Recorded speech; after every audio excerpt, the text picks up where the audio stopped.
दोस्तों अस्सलाम वालेकुम। इमामुल औलिया मखदूमुल अस्फिया सनावर हकीकत हिज़्र राह तरीक़त असरार ख़फ़ी व जली हज़रत अलहाज मौलाना सैयदना वारिस पाक आज़मुल्लाह ज़िक्रुहु की आदत में शामिल था कि आप जो है जब नमाज पढ़ते थे तो बहुत लंबी लंबी सूरतों के साथ पढ़ते थे।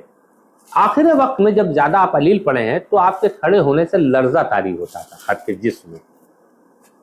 तो फैज़ल शाह साहब और दीवानों ने कहा कि हुजूर आपकी तबीयत ठीक नहीं रहती है, आप छोटी छोटी सूरतें पढ़ लिया कीजिए। तो आपने मुस्कुरा के खामोशी अख्तियार की। दूसरे दिन फिर आप जब ईशा की नमाज के लिए खड़े हुए तो आपसे खड़ा नहीं हुआ जा रहा था अलालत और कमजोरी की वजह से, तो आपको लर्जा सा था। तो फिर लोगों ने कहा, तो एक दीवाने ने देखा कि मेरे पीर वारिस शाह नवाज के एड़ी अथर से खून बह रहा है।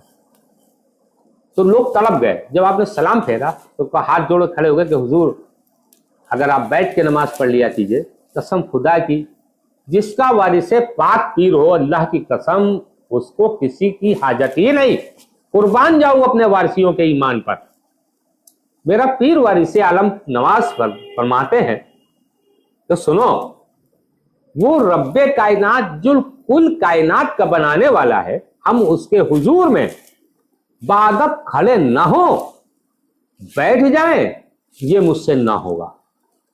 तो सरकार छोटी आयतें पढ़ लिया कीजिए। तो फरमाते हैं सुनो, अल्लाह और बंदे के बीच में जो राबता कायम होता है नमाज में, मेरे नाना कहिन कि मोमिन की मेराज है अल्लाह और बंदे की, इससे कुर्बत कहीं नहीं हो सकती। हम चाहते हैं कि मेरी कुर्बत ज्यादा से ज्यादा देर कायम रहे।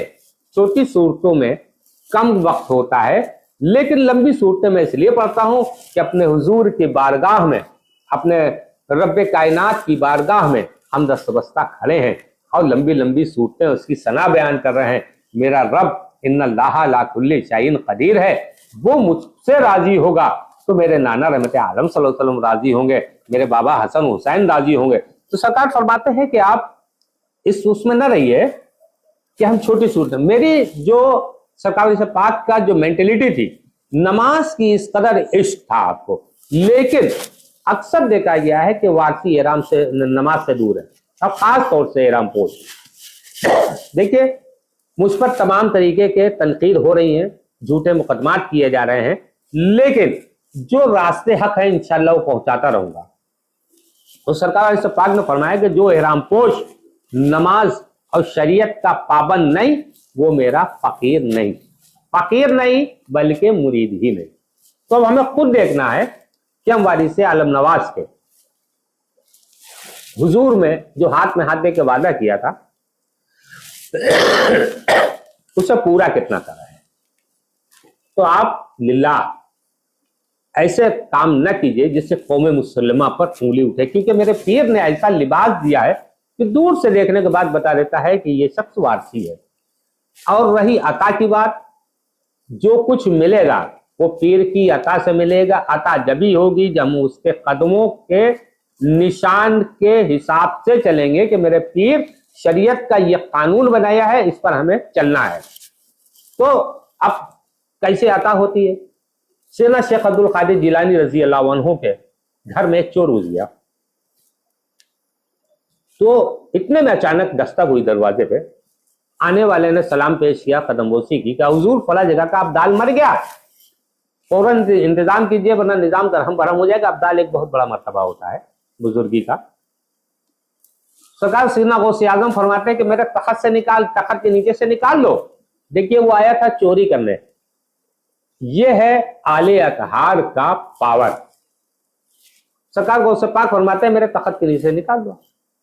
उसको जब निकाला गया तो रो के गिड़गिड़ा के सीना गौसे आजम के कदमों में पड़ गया कि हुजूर मैं तो चोरी शराबी जानी कोई ऐसा फेल नहीं जिसमें मुझ में ना हो। तो आपने फरमाया है कि अल्लाह बेहतर हिदायत देने वाला है, तो कोशिश कर, मैं दुआ करता हूं। और उसको ऐसे कंधे से लगाया, अब्दाली बख्शी और उसको फायज कर दिया। यह है आले अतहार का मामला और अख्तियारात। वो वारिस कुल जिसके हम गुलाम हैं और ये लबादा पहने फिर रहे हैं।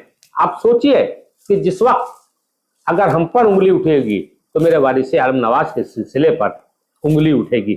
लिल्लाह आपसे दस्तबस्ता गुजारिश है کہ نماز کی پابندی اور شریعت کی پابندی کے ساتھ اپنی زندگی کو جئیں، کیونکہ سرکار نے صاف فرما دیا ہے کہ کوئی ہو، مرید ہو میرا یا احرام پوش ہو، اگر اس نے نماز نہیں پڑھی اور اس پابند شریعت نہیں رہا تو وہ میرا مرید نہیں۔ ہمارے مالک کے سریہ نے لکھا ہوا ہے کہ جو نماز نہ پڑھے میری حلقہ بیعت سے خارج۔ اب فیصلہ آپ کو کرنا ہے کہ آپ وارثی ہیں یا نہیں ہیں، ٹھیک ہے؟ اس کے آگے ویڈیو آپ کے حوالے کروں گا۔ السلام علیکم۔